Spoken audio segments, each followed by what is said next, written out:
বৌদি, তোমার সঙ্গে কিছু কথা বলতে চাই।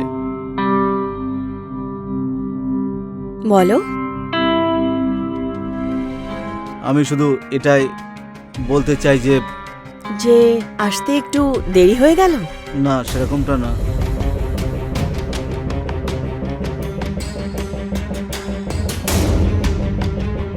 কিন্তু ভালোই হলো এসে গেলে। কিন্তু বৌদি, দাদা যদি জানতে পারে তাহলে। কি বেবি, দাদা কিচ্ছু জানতে পারবে না। তোমার দাদা না ঠান্ডা হওয়ার সাথে সাথে একটু বোকাও। যিনি এটাও জানেন না যে একটা মহিলা আসলে কি চায়। কিন্তু বৌদি, আমি বললাম না, কিচ্ছু না।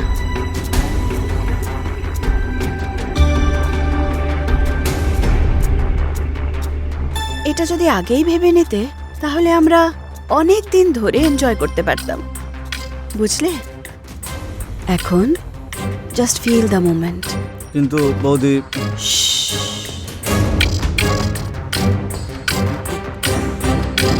প্রিয়া,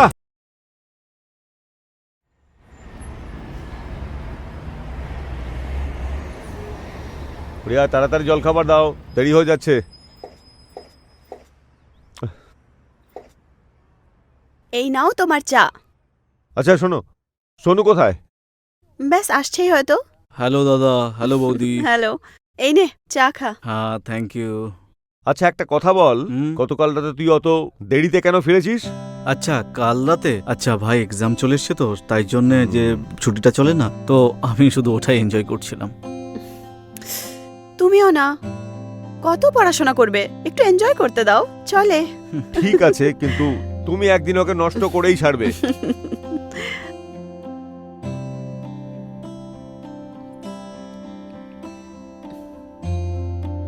চা কিন্তু খুব দারুণ বানিয়েছো বৌদি। আচ্ছা একটা কাজ করো, তাড়াতাড়ি আমার ব্যাগটা নিয়ে এসো, আমার লেট হচ্ছে আর 9টার সময় মিটিং।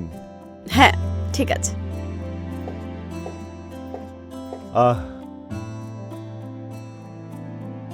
আরে দাদা, দারুণ ব্যাপার তো। মজা কর। থ্যাংক ইউ দাদা। ঠিক আছে, চললাম আমি। হ্যাঁ ঠিক আছে, ওকে দাদা, আসছি। ঠিক আছে।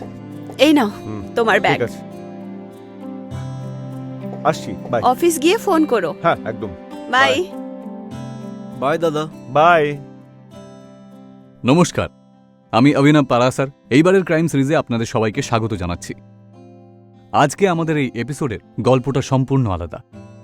এই গল্পটা এমন একটি মহিলার যার পরিবার তার উপরে ভীষণ ভরসা করে। তার স্বামী তাকে প্রচণ্ড ভালোবাসতেন আর তার দেওর তাকে প্রচণ্ড সম্মান করত। সংসারে এত সুখ থাকা সত্ত্বেও কেউ এটা জানত না যে এই সুখের পেছনে একাকিত্ব আর স্বপ্নের কারণে পুড়ছিল। আসুন দেখে নিই আজকের গল্পটি।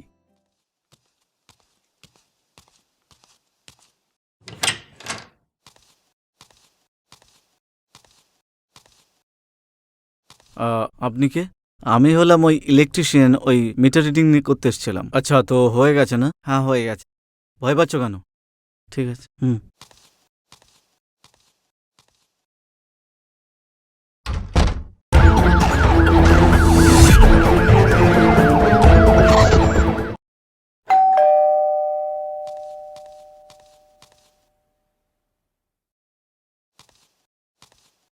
আপনি কে? মিটার রিডিং নিতে এসেছি। Meter reading? হ্যাঁ। এই তো 2-3 দিন আগে কেউ একজন এসেছিলেন। 2 দিন আগে? হ্যাঁ। সেটা কি করে হতে পারে?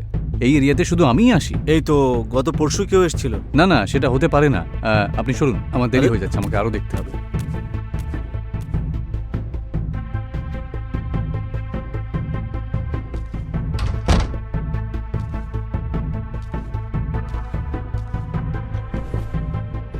যদি এই লোকটা মিটার রিডিং করতে আসে, তাহলে গতদিন যে এসেছিল সে কে?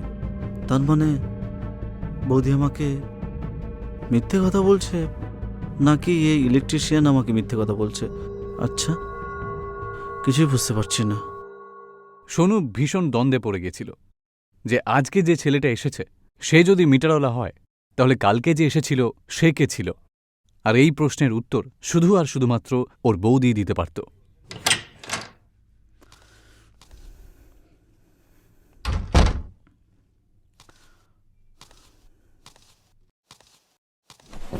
কি বেবি, এত লেট কেন আসো? কতবার বলেছি তাড়াতাড়ি এসো না।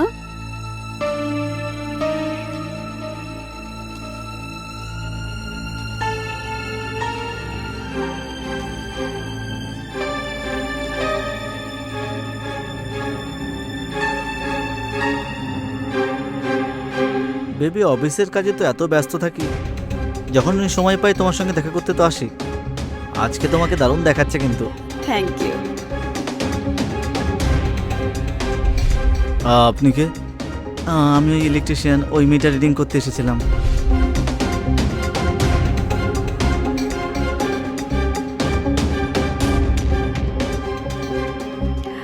আচ্ছা বেবি, একটা কথা বলো, হ্যাঁ। তোমার স্পিড আগের থেকেই স্লো নাকি? স্লো? হুম। তুমি এখনো তো আমার স্পিড দেখোনি। আচ্ছা,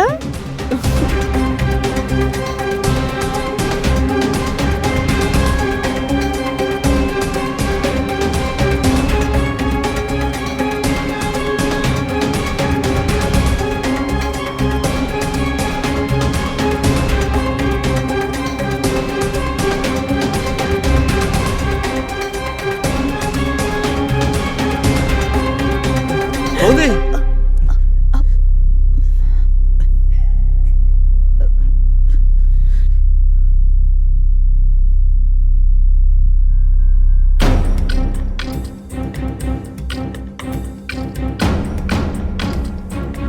আমি দাদাকে ফোন করে এক্ষুনি সব কিছু বলে দেব, যেটা সত্যি আমি সেটা বলে দেব।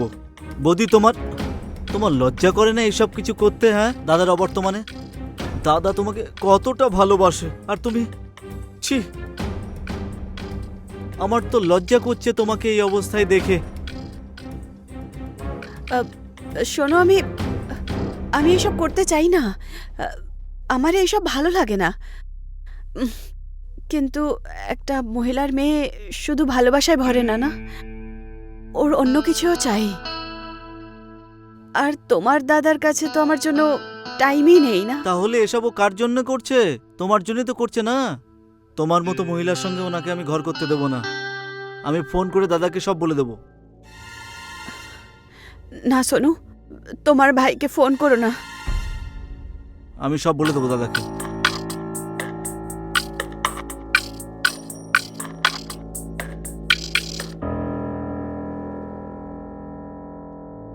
তোমার কি মনে হয় তুমি কল করবে আর তোমার ভাই তোমার কথায় বিশ্বাস করে নেবে? ট্রাই করতে যাও, ট্রাই ইট। উনি শুধু আমার কথা শুনবেন। All the best.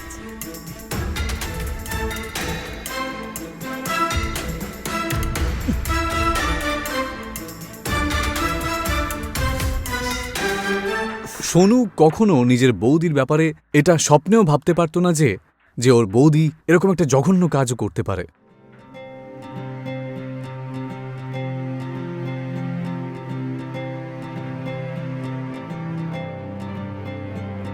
আরে ওই শালা হারাম জাদা, তুই আবার চলে এসেছিস? তুই বুঝতে পারছিস না? বেরো এখান থেকে। সোনু, ও কোথাও যাবে না। আরে ওনার কোনো সমস্যা হচ্ছে না, তাহলে তুই কি আমাকে বাড়ি থেকে বের করতে আরে তুই বলছিস? বেরো এখান থেকে। রঞ্জন, তুমি এখন যাও, ওর সাথে আমি পরে কথা বলে নিচ্ছি। আর হ্যাঁ, তাড়াতাড়ি দেখা হবে। বাই। বাই। আমি দাদাকে ফোন করে এক্ষুনি সব বলছি, সব বলে দেবো। আচ্ছা, বলো। আমিও দেখি আসলে তুমি আমার কতটা খারাপ করতে পারো। হ্যালো দাদা, হ্যালো, তুমি এক্ষুনি বাড়িতে ফিরে এসো। টুনু না কি? না, ওই বৌদি। কি হয়েছে বৌদির? আর তুমি বাড়িতে এসো, তোমাকে সবকিছু বলবো। তুমি বাড়িতে এসো, তাড়াতাড়ি ফিরে এসো। ঠিক আছে। হ্যাঁ বলে দিলে? হ্যাঁ, বলে দিলাম। হয়ে গেছে। All the best.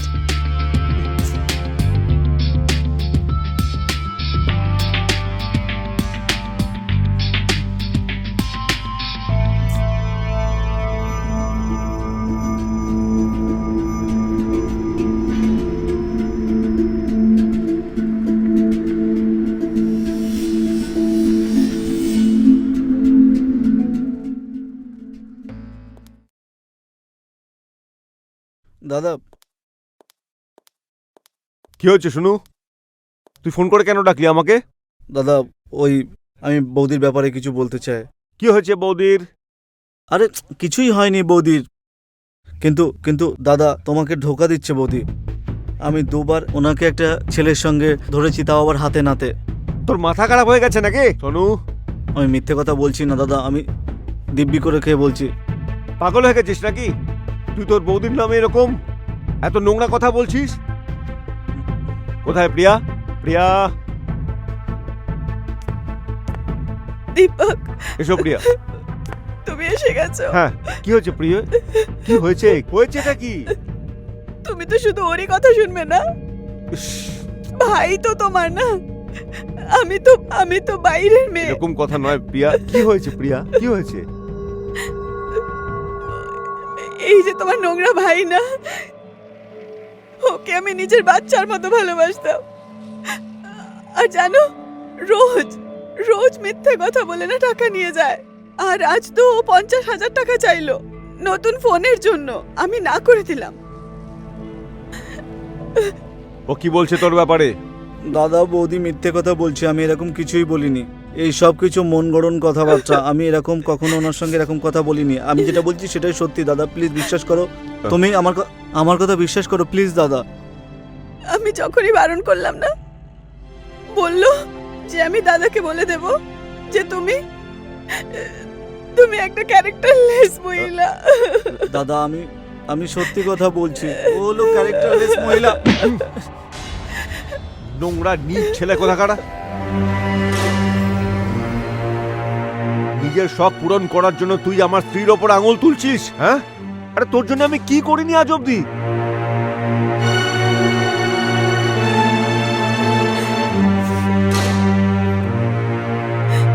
বেরিয়ে যা এখান থেকে।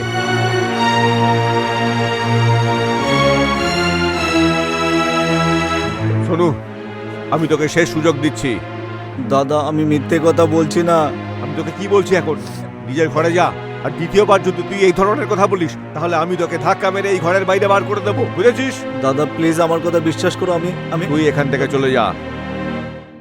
তুই যা, যা নিজের ঘরে যা।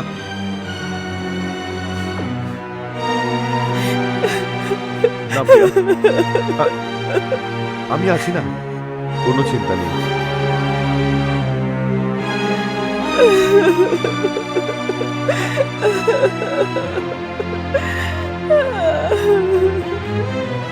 দীপক নিজের ভাইয়ের কথা কোনোভাবেই শুনতেও চাইছিল না আর মেনে নিতে রাজিও হচ্ছিল না। ও নিজের ভাইকে অপদার্থ, অকম্মা আর বেয়াদব মনে করত। আর সেটারই সুযোগ নিয়েছে ওর স্ত্রী।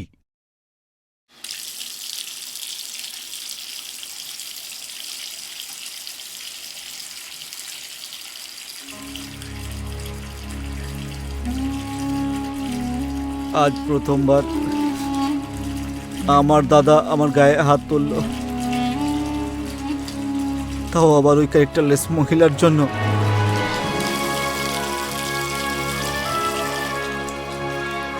আমি আমার দাদাকে ওই মহিলার হাত থেকে বাঁচিয়েই ছাড়বো।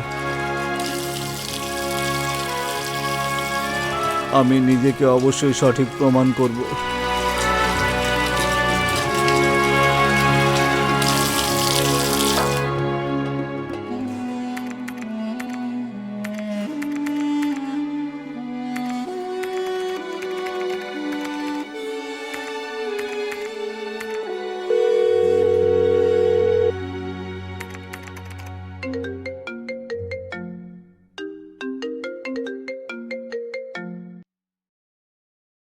হ্যালো। হ্যালো দাদা, আমাকে ক্ষমা করে দাও প্লিজ। আমাকে বাড়ি থেকে বের করো না প্লিজ। আমার অনেক বড় অন্যায় হয়ে গেছে দাদা। আমি এরকমটা আর কখনো করব না প্লিজ দাদা। প্লিজ আমাকে বাড়ি থেকে বের করে দিও না। সোনু, তুই আমার ছোট ভাই, সেই জন্য তোকে আমি ক্ষমা করছি। হ্যাঁ দাদা। যদি দ্বিতীয়বার এরকম ভুল করিস, তাহলে ঘর থেকে বের করে দেবো কিন্তু তোকে, বুঝেছিস? থ্যাংক ইউ দাদা। দীপক বিজনেস করতে আর পয়সা কামাতেই সব সময় ব্যস্ত থাকত। আর সেই জন্যই ও সোনুর কোনো কথায় রাজি হবার জন্য তৈরি ছিল না। এমনকি ও তো নিজের স্ত্রীর ব্যাপারে একটা কথাও শোনার জন্য রাজি ছিল না। প্রিয়া, এটাও প্যাক করো। হ্যাঁ। প্রিয়া, হ্যাঁ তুমি সোনুর কথায় কিছু মনে করো না, কিন্তু তুমি জানো তো ও একটা বাচ্চা। মা বাবার খুব তাড়াতাড়ি জীবনাবসান ঘটে। আমি জানি ও বাচ্চা, সবকিছু ঠিক হয়ে যাবে, ট্রাস্ট মি। আই নো, তুমি খুব খেয়াল রাখো ওর। হ্যাঁ, কিন্তু একটা কমপ্লেন আছে তোমার কি কাছে, হয়েছে? যে তুমি এইভাবেই আমাকে ছেড়ে সবসময় চলে যাও। তুমি বুঝতে পারতো, দেখো যে আমার ব্যবসার কাজ আর এই বিজনেসের জন্য আমাকে যেতে হয়, কিন্তু আমি না তোমাকে সত্যিই খুব মিস করব। আমিও।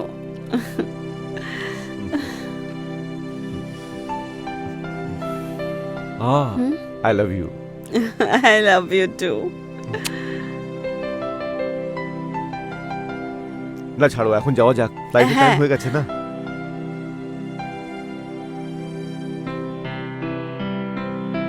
পৌঁছে ফোন করো কিন্তু। বাই। বাই।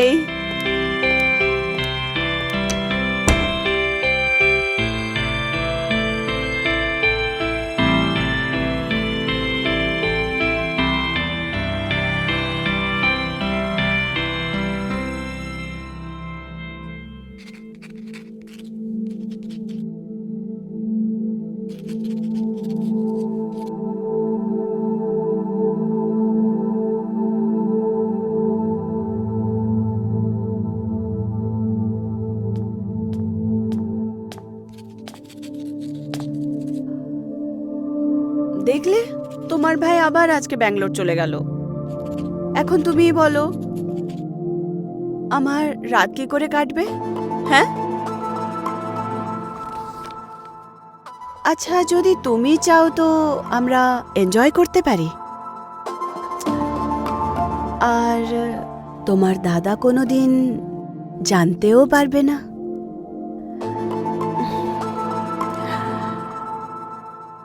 মনে হয় তুমিও তোমার দাদার মতোই ঠান্ডা একেবারে।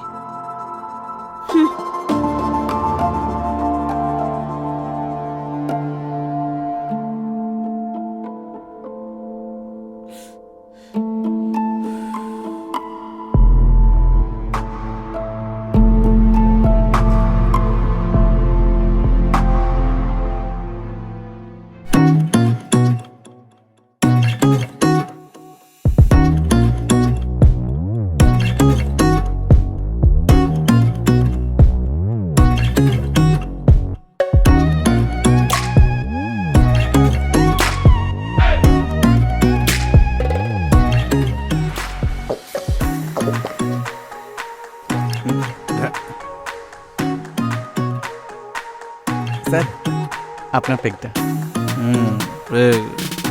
Thank you.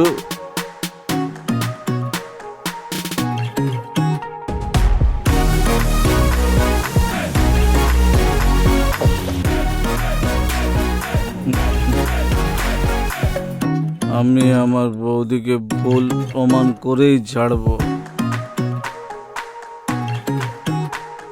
শয়তান আমার দাদাকে আমার বিরুদ্ধে করে দিয়েছে।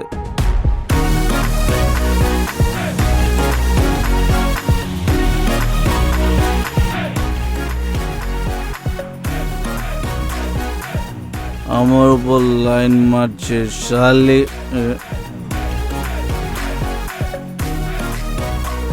ওকে তো আমি ওর আসল রূপ দেখিয়েই ছাড়বো।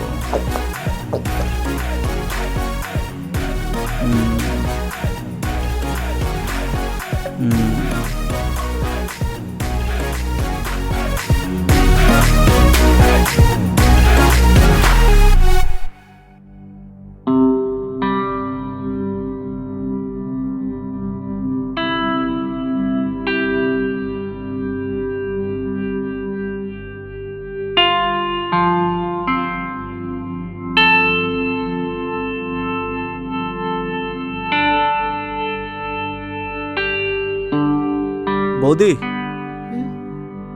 তোমার সঙ্গে কিছু কথা বলতে চাই। বলো। আমি শুধু এটাই বলতে চাই যে যে আসতে একটু দেরি হয়ে গেল। না, সেরকমটা না।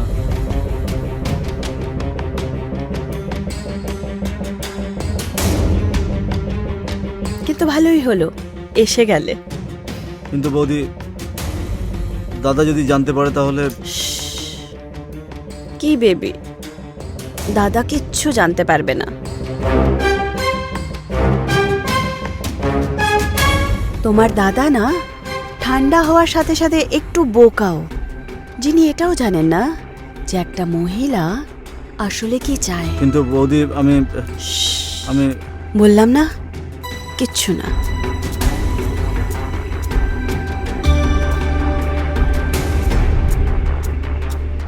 এটা যদি আগেই ভেবে নিতে তাহলে আমরা অনেক দিন ধরে এনজয় করতে পারতাম, বুঝলে? এখন জাস্ট ফিল দ্য মোমেন্ট। কিন্তু বৌদি,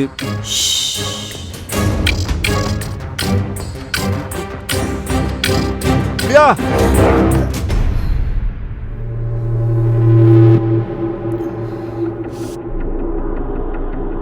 প্রিয়া, ও আমার সাথে জোর করছিল সব, ওই করছিল সব। প্রিয়া, তুমি এত নোংরা মেয়ে আমি কোনোদিন জীবনেও ভাবিনি। না দীপক, চলো। দীপক, দীপক প্লিজ আমার কথা তো শোনো। কিচ্ছু শুনতে চাই না।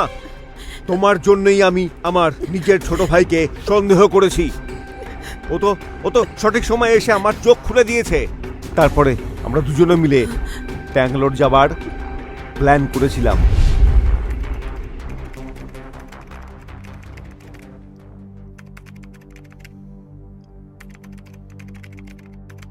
দাদা, হ্যাঁ, তোমার সঙ্গে কিছু কথা বলতে চাই। কি? আমি যা কিছু বলবো তুমি প্লিজ রাগ না করেই শুনবে, ঠিক আছে? হুম। দেখো, আমি জানি তুমি বৌদিকে খুব ভালোবাসো, আর সত্যি বলতে কি আমি ওনাকে সম্মান করি খুব। কিন্তু তোমার সঙ্গে ধোঁকা হোক সেটা আমি কখনোই মেনে নেব না। আসলে তোমার ভাই তো। তুমি শুধু আমাকে ব্যাস একটা সুযোগ দাও দাদা, প্লিজ, আমার সত্যিটা সামনে আনার জন্য। প্লিজ দাদা, একটা সুযোগ দাও।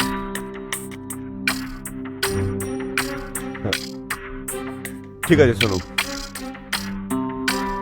যতটা সম্মান আমি প্রিয়াকে করি না, হ্যাঁ, ঠিক ততটাই তোকেও করি আমি। কিন্তু মনে রাখিস, তোর কাছে কিন্তু এটা শেষ সুযোগ। এরপরে বাস তুই নিজেই ভেবে নে। হ্যাঁ দাদা, যদি আমি ফেল হয়ে যাই তাহলে আমাকে তুমি বাড়ি থেকে তাড়িয়ে দিও। আর সত্যি বলছি, আমি আমার দিব্যি দিয়ে বলছি, আর কখনো এই বাড়িতে ফিরে আসবোই না আমি। ঠিক আছে, তুমি শুধু একটা কাজ করে দিও। কি? তুমি শুধু বৌদিকে মিথ্যে কথা বলে দিও যে তুমি বেঙ্গালুরু যাচ্ছ। বাকিটা তুমি আমার উপরে ছেড়ে দাও, আমি সামলে নেব। ঠিক আছে, প্লিজ দাদা। ঠিক আছে, তাই হবে। আরে তোমার মতো মহিলা শুধু আমার সঙ্গে কেন, গোটা আমার পরিবারের সঙ্গে তুমি মিশতে পারবে না। দেখতেও চাই না তোমাকে। আর তোমাকে দেখে আমার নিজের মনে প্রচন্ড ঘৃণা আসে। আমাকে আমি ক্ষমা করে কোনো কিচ্ছু বুঝতে চাই না। দীপক, আমাকে কিচ্ছু ক্ষমা শুনতে করে চাই দাও। না। ক্ষমা? তুমি আমার কাছে ক্ষমার যোগ্য নয়। ক্ষমা করার মানে বোঝো তুমি? হ্যাঁ,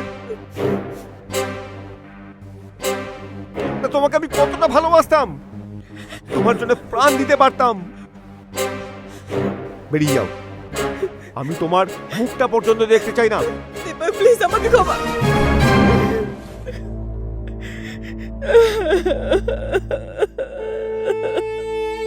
কাল সকালের মধ্যে এখান থেকে বেরিয়ে যাবে।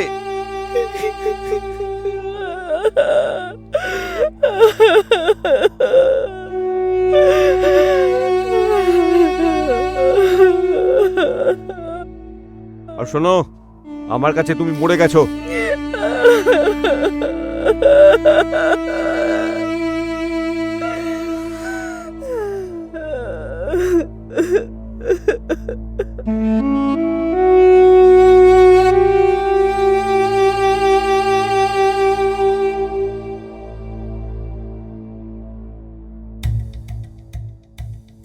আপনার আপন কেউ যদি আপনাকে কোনো কথা বলতে চায় তাহলে তার কথা আপনার অবশ্যই শোনা উচিত।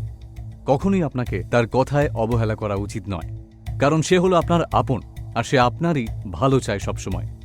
আপনারা সবাই দেখলেন যে এই গল্পের শেষটা কি হলো। এই জন্য আপনারা সবসময় আপনজনদেরকে বিশ্বাস করুন। আমি আসছি, আবার আপনাদের সাথে দেখা হবে ক্রাইম সিরিজের একটি নতুন এপিসোডে। ততদিন পর্যন্ত সতর্ক থাকুন, সাবধান থাকুন, আর নিজের খেয়াল রাখুন। জয় হিন্দ।